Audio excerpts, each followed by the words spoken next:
সুপ্রিয় দর্শক, মহান বিজয় দিবসের শুভেচ্ছা জানিয়ে সবাইকে স্বাগত জানাচ্ছি সম্পাদকীয়তে। আমি মোর্শেদুল ইসলাম। আজকের আলোচনার বিষয় বিজয়ের কথা, আর এ নিয়ে আলোচনার জন্য আমাদের সাথে উপস্থিত রয়েছেন তিনজন বীর মুক্তিযোদ্ধা। আমি পরিচয় করিয়ে দিচ্ছি। প্রথমে রয়েছে মেজর অবসরপ্রাপ্ত কামরুল হাসান ভূঁইয়া, মুক্তিযোদ্ধা, গবেষক ও লেখক। রয়েছেন ওয়ারেসাত হোসেন বেলাল, বীর প্রতীক এমপি, বাণিজ্য মন্ত্রণালয় সম্পর্কিত সংসদীয় স্থায়ী কমিটির সদস্য। এবং রয়েছেন মেজর অবসরপ্রাপ্ত হামিদুল হোসেন তারেক, বীর বিক্রম, মুক্তিযোদ্ধা, গবেষক ও লেখক। প্রিয় দর্শক, আপনারাও ইচ্ছে করলে চাইলে আমাদের সাথে সরাসরি এই আলোচনায় অংশ নিতে পারেন। আমাদের ফোন করতে পারবেন, যেই নাম্বারগুলো টেলিভিশনে পর্দায় দেখা যাবে সেই নাম্বারে। এছাড়া আপনারা ফেসবুক অথবা SMS এর মাধ্যমেও আপনাদের মন্তব্য পাঠাতে পারেন। তো আমরা আলোচনায় যাবার আগে একটু দেখে নেব এই মুহূর্তের সর্বশেষ শিরোনামগুলো। বিজয়ের ৪৪ বছরে জাতীয় সঙ্গীতে স্বাধীনতা বিরোধীদের প্রতিরোধের শপথ, রাষ্ট্রপতি, প্রধানমন্ত্রী ও বিএনপি চেয়ারপারসনের শ্রদ্ধা।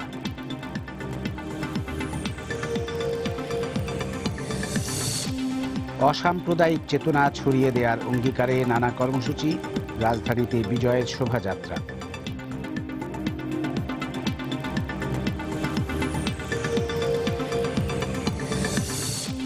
এখনও ঘুরে বেড়াচ্ছে পাকিস্তানের প্রেতাত্মারা, বলল আওয়ামী লীগ। জাতীয়তাবাদী শক্তিকে যারা বিতর্কিত করছে তারাই মুক্তিযুদ্ধের চেতনা বিরোধী, মন্তব্য বিএনপির। মুক্তিযোদ্ধাদের নামে বিভিন্ন সড়কের নামকরণের প্রতিশ্রুতি, ঢাকার 2 মেয়রের। বীর সন্তানদের পুনর্মিলনী ও সংবর্ধনা।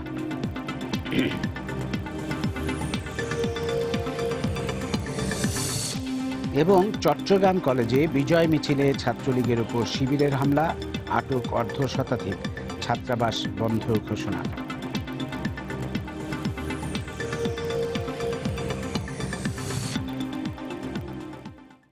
বিজয়ের কথা আমরা আজকে আপনাদের কাছ থেকে সেই ৪৪ বছর আগের এই মুহূর্তটির কথা শুনবো। আপনারা সবাই মুক্তিযুদ্ধের সময়টাতে সরাসরি যুদ্ধ করেছেন, অস্ত্র হাতে যুদ্ধ করেছেন পাকিস্তান বাহিনীর বিরুদ্ধে।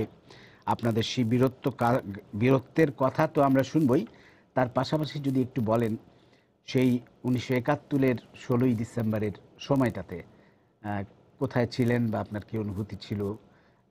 আমি মেজর কামরুল হাসান ভূঁইয়া আপনাকে দিয়ে শুরু করতে চাই। আমার আসলে 16ই ডিসেম্বর আমার জন্য বিজয় দিবস, আমার জন্য বিজয় দিবস নয়। ঢাকায় ইনস্ট্রুমেন্ট অফ সারেন্ডার মানে আত্মসমর্পণ দলিল সম্পন্ন হলো ঢাকায় রেসকোর্সে 16 ডিসেম্বর।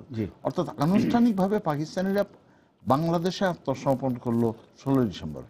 যেহেতু আমি 2 নম্বর সেক্টরে কুমিল্লা ছিলাম, কুমিল্লা ক্যান্টনমেন্ট পতন ঘটলো 9 ডিসেম্বর।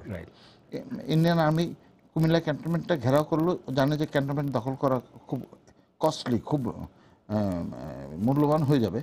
ওরা কুমিল্লা ক্যান্টনমেন্ট বাইপাস করে মুরাদনগর হয়ে বাঞ্ছারামপুর হয়ে সরাসরি দাউদকান্দি চলে আসলো। তো আমার জন্য, আমার ব্যক্তির জন্য কিন্তু 9 ডিসেম্বর আমরা মুক্ত, অর্থাৎ আমরা কুমিল্লা শহরে ঘুরছি।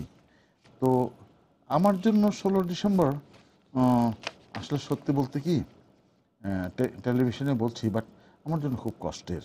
কেননা ভারতীয়রা আমাদেরকে কুমিল্লা ক্যান্টনমেন্টে তো ঢুকতে দিলই না, এমনকি কোটবাড়ি যেটা এখন বিজিবির তখন বিডিআরের ইয়া ছিল, সেখানেও ঢুকতে দিল না।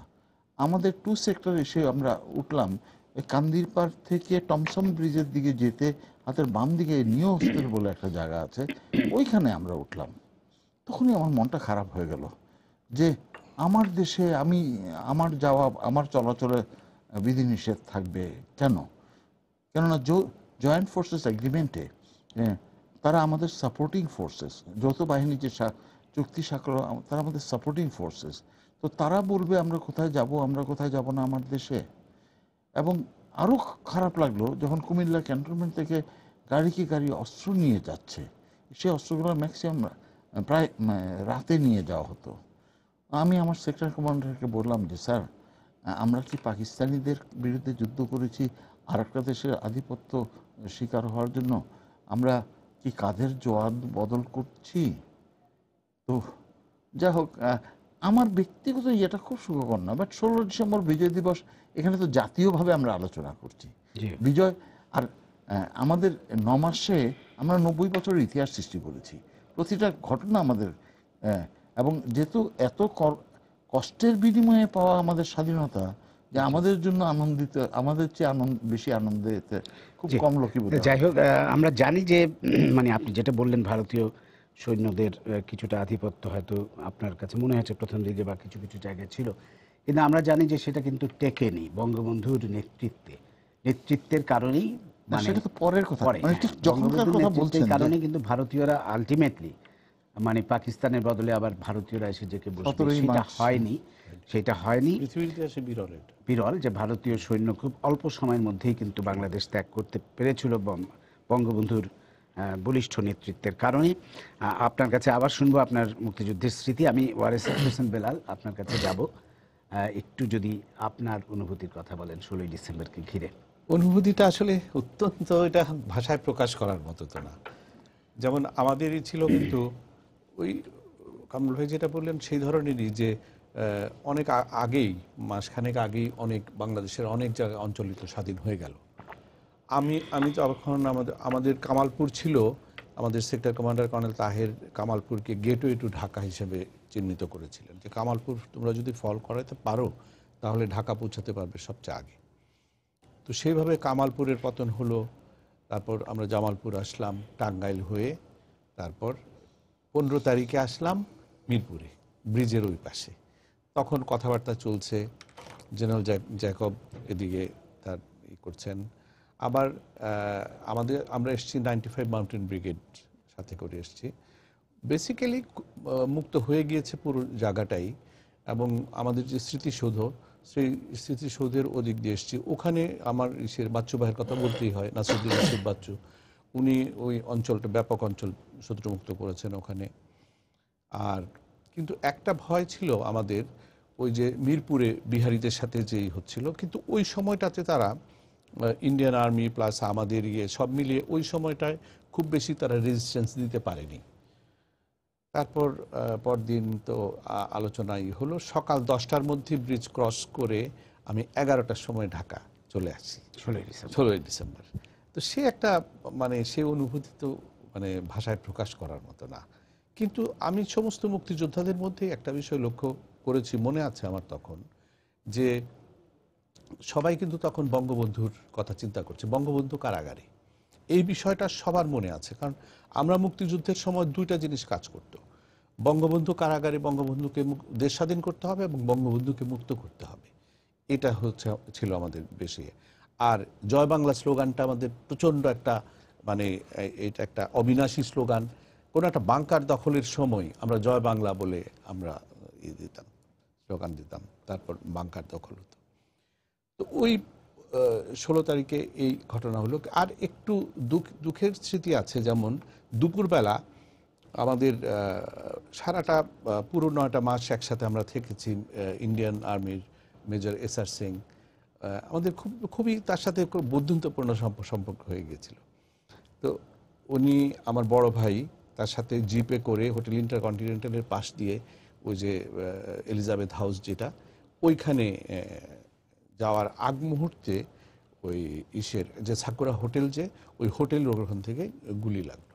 আচ্ছা। এবং ওই দুর্ভাগ্যজনকভাবে মানে এই পুরো 9টা মাস কিছুই হলো না, উনি বাংলাদেশে ঢুকলেন, ঢুকে গুলি খেয়ে মানে উনি ভারতীয় বাহিনীর, এইভাবে ভারতীয় বাহিনীর কত অফিসার সৈনিক মারা গেছে, এটা মানে কল্পনা করা যায় না।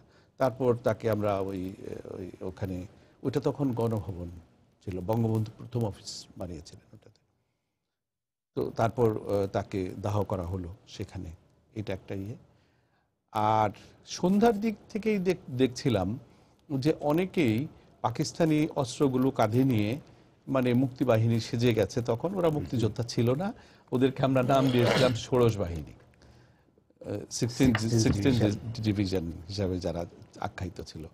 ওইটা একটা ইয়ে, এই ধরনের এক দিনটা কেটেছে আমার। আমি মেজর তারেক, আপনি যদি একটু বলেন। আমি জানি না আমার ভাগ্য সুপ্রসন্ন কিনা বা দৈবযোগ কিনা, আমি 16ই ডিসেম্বরে আমার খোদ জেলা বগুড়া, আমি বগুড়ার ছেলে, বগুড়াতে আমি উপস্থিত ছিলাম। আমি ইন্ডিয়ান সেনাবাহিনীর 20th মাউন্টেন ডিভিশন 6 গার্ডস রেজিমেন্টের সঙ্গে একজন মুক্তিযোদ্ধা কোম্পানি কমান্ডার হিসেবে তাদের সাথে অ্যাটাচ ছিলাম, যার ফলে আমি সেই সুদূর আপনার ফুলবাড়ি থেকে ট্যাঙ্ক সহ মানে অ্যাডভান্স টু কন্ট্যাক্ট যুদ্ধ করতে করতে সিরিজ অফ যুদ্ধ করতে করতে 16ই ডিসেম্বরের একদম সকালে আমরা বগুড়ার উপকণ্ঠে মানে বগুড়ার ঠিক রেল স্টেশনের ওইখানে আমরা রাত্রেবেলা আমাদের সাথে প্রচণ্ড যুদ্ধ হয়েছে, কিন্তু সকালবেলা তখন কুয়াশাচ্ছন্ন ডিসেম্বর মাস, তো কুয়াশাচ্ছন্ন সকালে যখন প্রথমে ট্যাঙ্কের পাশেই বসেছিলাম, ট্যাঙ্কের পাশেই আরও কয়েকজন ইন্ডিয়ান সোলজার আমার সাথে ছিল, যেই দাঁড়াইছি হঠাৎ একটা টাকডুম করে শব্দ, গুলিটা এসে ঠিক আমার পাশে যে একজন ভারতীয় সেনাবাহিনী ছিল তার হেলমেটের এদিকটা ঠাস করে লেগে চলে গেল। তো আমরা বুঝতে পারলাম যে সামথিং ইজ রং, আমরা আর আগাইতে পারছি না। মানে তখন তো পরিভাষা অতটা আর্মিতে আমরা ঢুকি নাই, বা একজন বলে এটা স্নাইপার, তো স্নাইপার খোঁজা হচ্ছে, কারণ 16ই ডিসেম্বর ওই ঘটনাটা আমার এখনো মনে আছে, স্নাইপার খোঁজা হচ্ছে, কোথায় স্নাইপার কোথায় স্নাইপার, এর মধ্যে একটু সূর্য উঠছে, তো আমরা এগোতে পারছি না, একজন সোলজার এদিক নড়াচড়া করলেই ফায়ার হয়, তো স্নাইপারকে তো বের করতে হবে। অনেকক্ষণ পর দেখা গেল যে বগুড়া জেলা স্কুল, মানে তখন তো এত ছিল না, স্টেশন থেকে বগুড়া জেলা স্কুল দেখা যেত, 7 মাথা, তারপর বগুড়া জেলা স্কুল, জেলা স্কুলের ছাদের উপরে একটা মানে তখন স্নাইপার ওই জেলা স্কুলের ছাদের উপর বসে আছে, কিন্তু বেচারা মানে ওই রাইফেলটা ক্যামোফ্ল্যাশ করতে হয়, তো ক্যামোফ্ল্যাশ ঠিক মতো হয় নাই, সূর্যের আলোটা পরে চিক করে একটা, তো তখনই ধরে ফেলছে যে তখন বাস ট্যাঙ্ক রেডি, ট্যাঙ্কের গোলা স্কুলের উপর মারা হবে।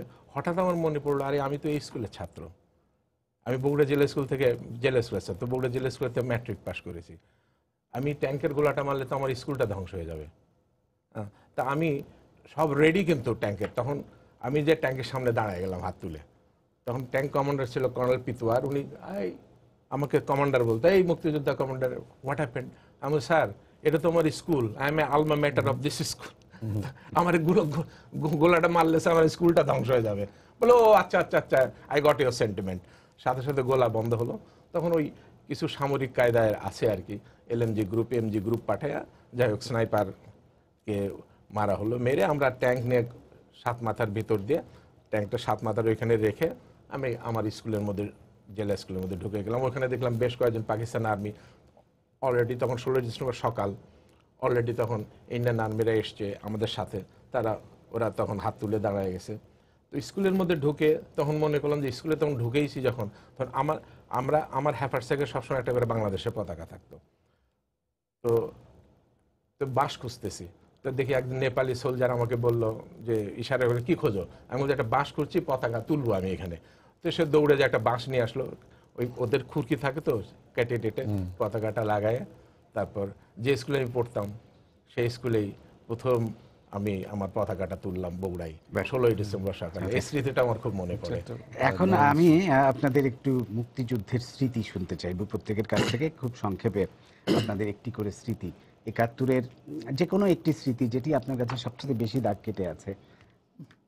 সবচেয়ে বেশি এমন কোনো ইয়ার্ডস্টিক মাপকাঠি নাই যে এটা থেকে এটা এত ছেলে পাশে সহযোদ্ধা মারা গেছে, এক একটা এক এক রকম। একটা ছেলে আমাকে আমার সেক্টর কমান্ডার পাঠালেন যে শালদা নদী যাও, ওখানে অনেক ছেলে মারা গেছে আর অনেক আহতদের নিয়ে যাও, তুমি একটা ট্রাক নিয়ে যাও, মানে আর্মিতে আমরা বলি 3 টন, মানে 3 টন ওজনে 3 টন নিয়ে যাও। তো আমিও তো ছাত্র, আমি তখনও ছাত্র, তো নিচে হোগলা বিছানো, আমি গেলাম, যে দেখলাম এক একটা ছেলের মানে কতগুলো গুলি লাগছে গণা যাচ্ছে না, কেননা ঘামে কাদায় রক্তে দ্য পয়েন্ট অফ হিটস, মানে কোথায় কোথায় গুলি লাগছে বোঝা যাচ্ছে না। এবং এগুলো এদেরকে ধরে যে মারা গেছে সে কিন্তু চিৎকার করে না, তার কিন্তু সহজ কবর দেওয়া যায়, এবং তাকে জানাজা দিতে হয় না, তাকে গোসল দিতে হয় না, তাকে কবর দিয়ে দিলে হয় ইসলামী মতে। কিন্তু যে আহত, তার চিৎকারে তো যারা জীবিত সহযোদ্ধা তাদের মনোবলের উপরে বিরূপ প্রভাব পড়ে, তাকে তাড়াতাড়ি ব্যাটলফিল্ড থেকে সরাতে হয়। এবং সত্যিকারের চিকিৎসা যদি তাকে না দেন, তাহলে যারা জীবিত যোদ্ধা তারা মনে করবে যে জান দিয়ে লড়াই করব, গুলি লাগলে চিকিৎসা হবে না, আহত চিকিৎসা হবে। তো আমাকে বলুন যে কামরুল, আমরা বিশ্রামগঞ্জ হাসপাতালে সব কিছু তৈরি, তুমি ওদেরকে আনতে যতক্ষণ সময় লাগে, তো এদেরকে যে গাড়িতে তুলবে, বিকজ মনে করেন একটা হাতে 5 জায়গায় গুলি লাগছে, ভাঙছে, আমরা তো আর বাইরে থেকে দেখছি না, একটা হাড্ডির সাথে একটা হাড্ডি যখন ঘষা লাগছে সে চিৎকার করে কাঁদছে। এবং শেষ পর্যন্ত যা হোক তোলা হলো। তো আমাদের আর্মি থিয়েটারে মালও বহন করা যায়, মানুষও বহন করা যায়। মানুষ বহন করে সিটগুলো এরকম খাড়া করে রাখা হয়, কাঠের সিট, এটাকে নামাই দিলে এটার মধ্যে বসা যায় এবং এটা বিভিন্ন সেকশন আছে, কয়েক 2-3টা ভাগ আছে। তো একটা ভাগ আমি নামাই, আমি তখনও মোটা ছিলাম, আমি নিচে, ওরা তো শোন, আমি নিচে উপরে বসেছি। একটা ছেলে 2 হাত দিয়ে আমার ডান হাতটা ধরলো, ধরে বললো যে ভাই, আমি যখন আমার বয়স 9 মাস তখন আমার বাবাকে হারাই, আমার মা আমাকে কোলে নিয়ে দ্বিতীয় একটা বিয়ে করেনি। আজকে আমাকে যদি ভালো চিকিৎসা করেন আমি বাঁচবো, কেননা আমি যদি মরে যাই আমার মাকে মা ডাকবার আর এই পৃথিবীতে লোক থাকবে না। আমি পাহাড়ি বন্ধুর পথ, গাড়ি যাচ্ছে, সবাই চিৎকার করছে কারণ গাড়ি ঝাঁকি খাচ্ছে, আমার সান্ত্বনা দেওয়ার কোনো ভাষা নাই। আর আমি ডাক্তারও না, মেডিকও না যে চিকিৎসা করব। আমি খালি বললাম, সত্য কথাই বললাম, যে sector commander major Khaled Mosharraf, surgeon, আমাদের বিশ্রামগঞ্জ হাসপাতাল সমস্ত রেডি, আমরা খালি পৌঁছাটাও বাকি। কিন্তু ছেলেটা আমার হাত ধরে থাকতে থাকতেই হাত দুইটা নিথর হয়ে পড়ে গেল। এখন যদি বলেন যে এটা মনে রাখার মতো কি, যুদ্ধ তো মানুষ মরবেই, এটাই তো চিরন্তন, এটাই তো অমোঘের নিয়তি। তাহলে নিয়তি, মন্দাবাগ রেলওয়ে স্টেশন আক্রমণ করছি, যখন রেল লাইনে পূব পার থেকে আক্রমণ করছি পশ্চিম পারে, যে রেল লাইনটার উপরে উঠছে হঠাৎ দেখি কি যেন আমাকে পেটের মধ্যে ধরে রাখছে। আমি চেয়ে দেখি 14-15 বছরের একটা ছেলে, সে 2 হাত দিয়ে আমার কোমরটা ধরছে, ধরে বলছে স্যার একটা ডাক্তার ডাকেন, আমি বাচ্চাম, কুমিল্লার ভাষায় বলতেছে। যুদ্ধের মাঠে ডাক্তারবাবু কোথায়, আর কে আসবে, আর কি, কোথায় অপারেশন থিয়েটার করার স্টেরয়েড ইকুইপমেন্ট, এবং ছেলেটার নাড়িগুড়ি সব বের হয়ে গেছে। ছেলেটা মরাটা যে, ছেলেটার মৃত্যুটা যে খালি কেবল সময়ের ব্যাপার এটাও বুঝতেছি, কিন্তু ছেলেটা বলতেছে স্যার একটা ডাক্তার ডাকেন, আমি বাচ্চাম। আর ওখানে রেল লাইনটার উপরে, আপনারা তো দেখছেন যে আমাদের এদিকে সব নিচু জমি, রেল লাইনটা খালি উপরে, কেননা বর্ষার সময় পানি হয়। তো রেল লাইনটা ওরা তো পরিষ্কার স্কাই লাইন ব্রেক করছে, পরিষ্কার দেখতে পাচ্ছে। আমি ওখানে দাঁড়ায় থাকি, মানে আমি গুলি খাওয়া।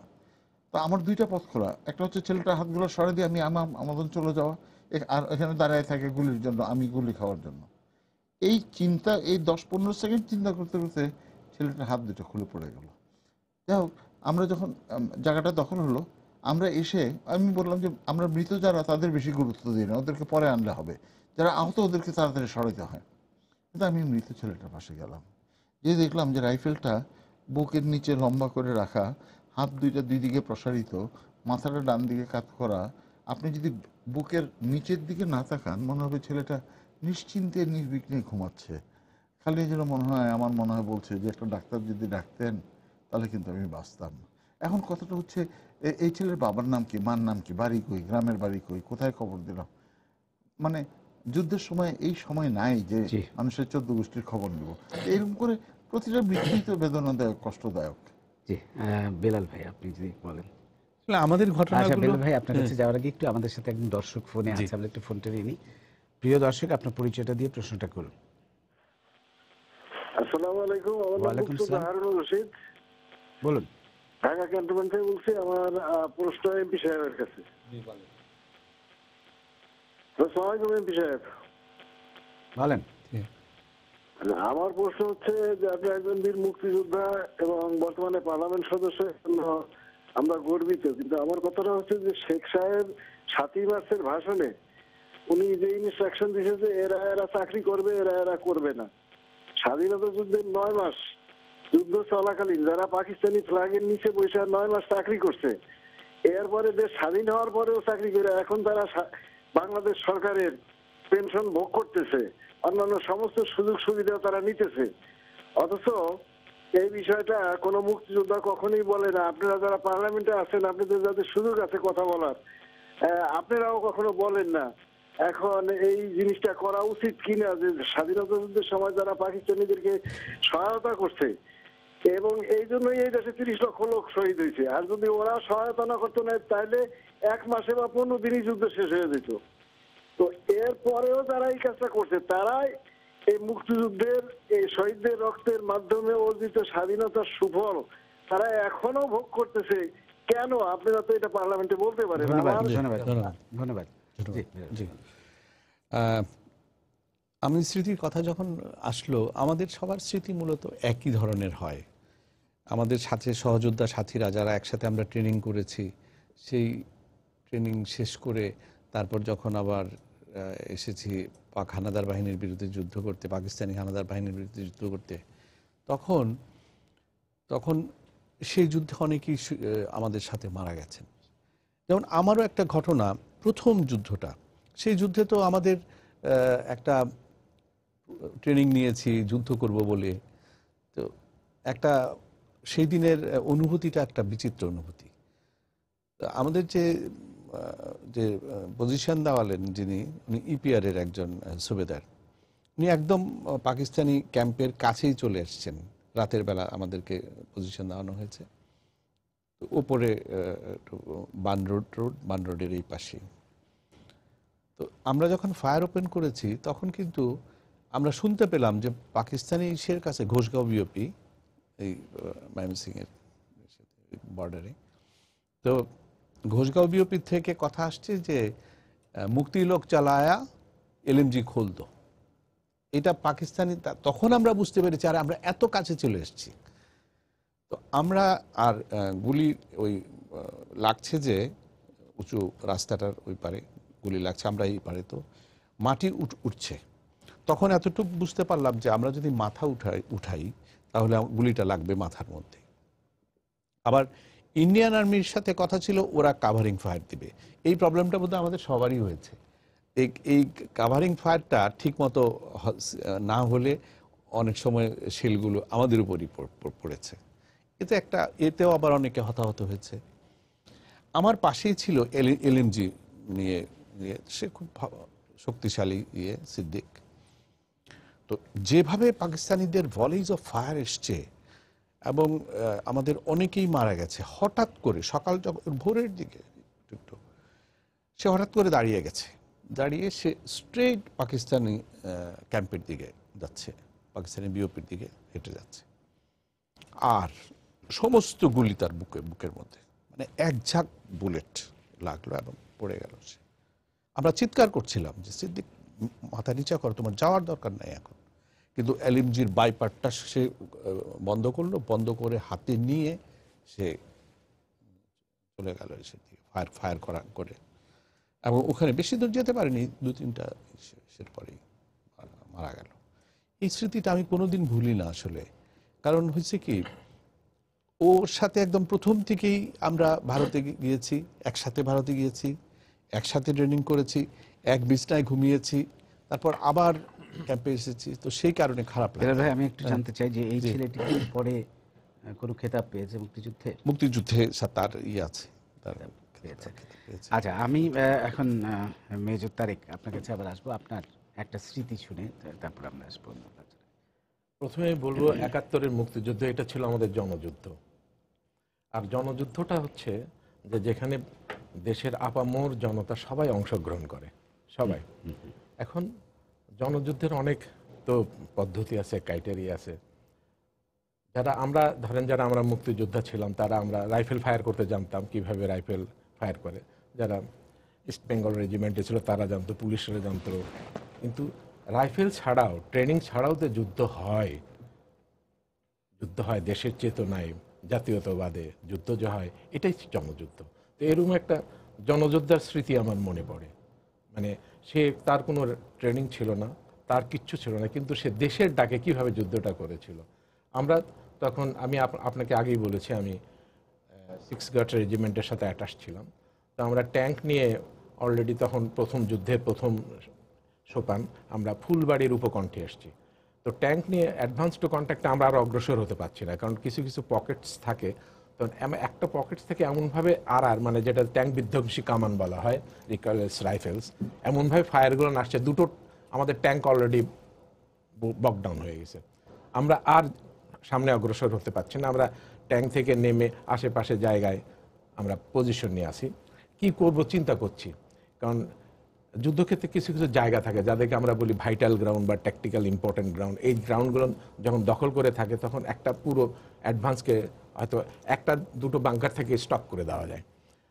তো এর চিন্তা ভাবনা করছি কিভাবে, কোন দিক দিয়ে অগ্রসর হওয়া যাচ্ছে না, পুরো ডিভিশন হল্ট আপ হয়ে গেছে।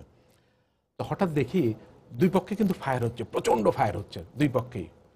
তো হঠাৎ দেখি এই ফায়ারের মধ্যে প্রথমে দেখলাম যে কেন দৌড়ে আসছে, তারপর দেখি একটা মেয়ে সে দৌড়ে আসতেছে, মানে এই কিশোরী বয়স আর কি, দৌড়ে আসতেছে। তো আমরা সবাই চিল্লাচ্ছি, এই আসো না, গুলি খাবার করে, আর্টিলারি ফায়ার পড়তেছে। তবু সে আসলো, এসে কাছে যখন দাঁড়ালো তখন দেখলাম যে এক কিশোরী বলছে, ভাইয়া ভাইয়া আপনারা এদিকে, ওদিকে তো পাকিস্তান, সকালবেলা আমি যখন এদিকে আসলাম পাকিস্তান আর্মি তো ওই দিকে যাইতে দেখলাম, ওইখানে দেখি বাংকার খুদে ওরা বসে আছে। তো আমরা তো বুঝলাম যে ওই জায়গা, ওই পয়েন্ট যেখান থেকে আমাদেরকে হল্ট করা হয়েছে। তা আমরা তখন, আমার সঙ্গে তখন আমার কমান্ডিং অফিসার হলো লেফটেন্যান্ট কর্নেল ভিকে দত্ত। তো আমরা বললাম যে যাব কিভাবে, বলে কি আপনারা যদি আমার সাথে যান তাহলে আমি নিয়ে যেতে পারি। সে কিন্তু কোনো যোদ্ধা না, কিছু না, দেখেন। তা আমরা তখন ওই মেয়েটার পিছনে পিছনে যাওয়া শুরু করলাম। সে এদিক ওদিক, এই পুকুর পাড় ওই পুকুর পাড়, বেতের ঝোপ। আমি দেখলাম, আমরা তো বুট জুতো আছে পায়ে, হ্যাঁ, মেয়েটা খালি পায়ে যাচ্ছে। বেতের কাটায় দেখি মেয়েটার হাত পা কেটে গেছে, রক্ত পড়তেছে। তবু সে একটা জায়গায় যে দেখি খাল পাড়, এখন ওখানে পার হতে গেলেই পাকিস্তান ওরা আমাদের দেখে ফেলবে। তো দেখ, তখন মেয়েটা বলছে, ভাই একটা গ্রেনেড দেন। আমি বলি, তুমি গ্রেনেড চিনো? বলে কি, আমাদের এখানে মুক্তিযুদ্ধ আসছে তো গ্রেনেড চিনি, একটা গ্রেনেড দেন আমাকে। আমি বলি, কি করবা? বলে, গ্রেনেডটা দেন, আপনার এইখানে থাকেন, আমি ওই গ্রামের ভিতর দিয়ে যে গ্রেনেড মারবো। গ্রেনেড মারলে ওরা তখন অস্ত্রের মুখটা ঘুরে নেবে, মনে করি এদিক দিয়ে অস্ত্র আসতেছে, এই সুযোগে আপনারা পার হয়ে যান। তো একটা মেয়েটাকে একটা গ্রেনেড দিলাম, এবং আমার সামনে দাঁত দিয়ে খুলে সেই গ্রেনেডের পিনটা খুলে সেফটি লিভারটা হাত দিয়ে এরকম শক্ত করে ধরলো, চলে গেল। আমার সিও, মানে কমান্ডিং অফিসার, ইন্ডিয়ান সোলজার, তারা অবাক হয়ে দেখতেছে যে বাঙালি নারী স্বাধীনতার উদ্বুদ্ধে হয়ে জনযোদ্ধা, যুদ্ধ করছে। মেয়েটা গেল, মেয়েটা যাওয়ার কিছুক্ষণ পরে খুব প্রচণ্ড জোরের শব্দ হওয়ার সাথে সাথে আমরা কিন্তু ততক্ষণে আমরা বুঝলাম যে ওরা মাইন্ডটা ডাইভার্ট হয়ে গেছে ওদের, মানে আর নলগুলানো ঘুরে গেছে। আমরা তখন খাটটা পার হলাম। খাটটা পার হওয়ার কিছুক্ষণ পর দেখি মেয়েটা আসলো। হ্যাঁ, মেয়েটা এসে তারপর আমাদেরকে আস্তে আস্তে বলে, এইবার আসেন। তারপরে এমন একটা জায়গায় নিয়ে গেল মেয়েটা আমাদের, ঠিক আছে, জায়গায় নিয়ে গেল, নিয়ে যেয়ে তারপর সে ওখান থেকে আমরা স্পষ্ট দেখছি বাংকারটা। তখন রকেট লঞ্চার ছিল, রকেট লঞ্চার দাগালাম, ইন্ডিয়ান সোলজাররা, বাংকার উড়ে গেল, আর স্তব্ধ হয়ে গেল। ট্যাঙ্ক গড়গড় করে আসলো, আমরা ট্যাঙ্কের পর তাড়াতাড়ি লাফিয়ে উঠলাম, লাফিয়ে উঠে আবার ট্যাঙ্ক চড়তে শুরু করলো। কিন্তু আমি কিন্তু তখন ওই মেয়েটার নামও জানতে পারলাম না, জিজ্ঞাসাও করি নাই যে তুমি কে, তোমার নাম কি। সে আমার কাছে আজও অচেনাই রয়ে গেছে, এখনো মনে হয় কে তুমি ছিলে, সেই বঙ্গবীর এবং সেই মেয়েটি তো নিশ্চয়ই কোনো খেতাব, কেন কোনো মুক্তিযোদ্ধার স্বীকৃতিও পায়নি। এরাই ছিল কিন্তু প্রকৃত জনযোদ্ধা। দেখেন, তার কাছে কোনো ট্রেনিং নাই, কোনো রাইফেল নাই, সে জানেও না রাইফেল কি জিনিস, কিচ্ছু নেই, কিন্তু সে শুধু গ্রেনেডটা খুলতে পারে। এদের কথা কিন্তু, এই যে 18 খণ্ড বই লেখা হয় কত, এদের কথা কিন্তু কোনো সময় উঠে আসে না, এই জনযোদ্ধাদের কথা। এদের সাহায্য, প্রত্যক্ষ সাহায্য ছাড়া আমরা কিন্তু কোনোদিনও বাংলাদেশ, এই যে কামরুল কিছুক্ষণ একটা কথা বলেছে যে অনেক কষ্টের বিনিময়ে, কিন্তু এদেরই কষ্টের বিনিময়ে কিন্তু বাংলাদেশ এসেছে। ধন্যবাদ তারেক ভাই আপনাকে। আমরা এখন খুব সংক্ষেপে একটু আপনাদের একটা অনুভূতির কথা শুনবো। সেটা হচ্ছে, এবারের বিজয় দিবসটা তো একটা কিন্তু ভিন্ন মাত্রা নিয়ে এসছে আমাদের জন্য, কারণ আমরা ইতিমধ্যেই 4 জন যুদ্ধাপরাধীদের ফাঁসির দণ্ড কার্যকর করতে পেরেছি, এবং অতি সম্প্রতি 2 জন কুখ্যাত যারা অপরাধী ছিল, সালাউদ্দিন কাদের চৌধুরী এবং মুজাহিদ, তাদের দণ্ডও কার্যকর হয়েছে। সামনে হয়তো নিজামীরটাও হবে, আমরা অপেক্ষা করছি। তো এই পরিপ্রেক্ষিতে আজকের বাংলাদেশে আমরা বিজয় দিবস উদযাপন করছি। একজন মুক্তিযোদ্ধা হিসেবে আপনাদের 3 জনের অনুভূতি আমি শুনতে চাইব খুব সংক্ষেপে, 2 থেকে 3 মিনিটের মধ্যে। একদম সংক্ষেপে বললে তো এটা বিরাট বিজয়, মানে তো এমন কিছু করা যেটা খুব চ্যালেঞ্জিং, যেটা খুব কষ্টকর, এবং কষ্টকর জিনিস সমাধান করার পরে বা উত্তীর্ণ হওয়ার পরে এই আনন্দটা, যত কষ্ট তত বেশি আনন্দ। সেই অর্থে তো বিজয়, এই যে পাকিস্তানের যে দোসর, তারা নিজেরা হত্যা করেছে, হত্যায় সহযোগিতা করেছে, সব কিছু করেছে, আমি ব্যক্তিগতভাবে অত্যন্ত খুশি। কিন্তু সাথে সাথে একটা ছোট্ট প্রশ্ন মনে উদয় হয় যে আজকে 44-45 বছর কেন লাগলো? আমরা এদের অত্যাচার, এদের নিষ্ঠুরতা, এদের নৃশংসতা আমরা চোখে দেখেছি। আমার একটা দৃশ্য মনে পড়ে যে যখন আমরা দখল করছি, মানে দেশ স্বাধীন হচ্ছে, তখন একটা বাংকারে যে পাকিস্তানি একটা নায়ককে পেলাম। তো সেই নায়কও বোধহয় জানে যে অন্যান্যরা সারেন্ডার করে ফেলতেছে, সে তারও কোনো উপায় নাই, সে কিছুই গুলি করার বা প্রতিরোধ করার চেষ্টা করলো না, সে হাত তুলে দাঁড়ায় গেল। একটু পরে দেখি বাংকারের মধ্যে একটা বাঙালি মেয়েটা যখন দেখলো যে আমরা বাঙালি বাংলায় কথা বলছি, বুঝে গেল যে আমরা মুক্তিবাহিনী। মেয়েটা উঠে দাঁড়ায় প্রথম যে কাজটা করলো, আপনি বিশ্বাস করবেন যে 2 হাতে ওই পাকিস্তানি নায়কটার 2টা চড় লাগাই দিল তার সমস্ত শক্তি দিয়ে। এখন কথাটা হচ্ছে যে বিজয়, এই যে এদের নির্মমতা, নিষ্ঠুরতা খুব ভালো, খুব আমরা খুব খুশি, কিন্তু 44 বছর কেন লাগলো? একটা আত্মসম্মানের জাতি। এই যে প্রশ্নকর্তা প্রশ্ন করলেন যে যারা ময়মনসিংহের এসডিও তারা মন্ত্রী হয়েছেন, যারা ম্যাজিস্ট্রেট ছিল, ডিসি ছিল। আমি এইচটি ইমামকে বললাম কি স্যার, আপনি পার্বত্য চট্টগ্রামের ডিসি, আপনি বর্ডার ক্রস করলেন। আপনার সিলেটের ডিসি আব্দুল সামাদ, উনি ক্রস করে উনি ডিফেন্স সেক্রেটারি হলেন প্রবাসী সরকারের। তেমনি করে অন্যান্য ডিসিরা চাকরি করছেন, এসডিওরা চাকরি করছেন। অর্থাৎ পরোক্ষভাবে তো অখণ্ড পাকিস্তান রাখায় তারা সহায়তা করছেন। যেই দেশ স্বাধীন হলো, আমার ছেলেরা অস্ত্র জমা দিয়ে রাস্তায় দাঁড়ায় গেল, 1.5 টাকা বাস ভাড়া যে দিবে সেটা নাই। আর যিনি ডিপুটি সেক্রেটারি ছিলেন বাঙালি, যেহেতু আমাদের আমলা নাই, উনি পরের দিন জয়েন্ট সেক্রেটারি হয়ে গেলেন। এখন উনি নির্ধারণ করবেন যে মুক্তিযোদ্ধাদের ভাগ্যে কি হবে। মানে আমরা সেই যে এক পা পিছিয়ে, এক পা এগিয়ে 2 পা পিছিয়ে পড়লাম,